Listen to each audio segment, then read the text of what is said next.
This is my custom 1/64 scale tractor. Front bumper, grill, headlights,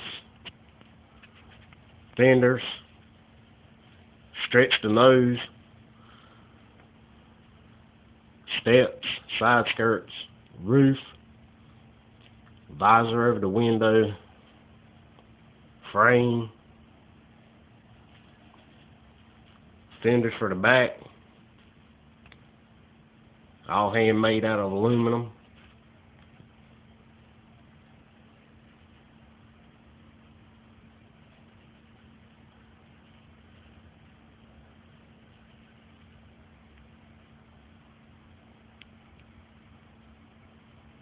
Started out as just a little Ertl tractor from John Deere.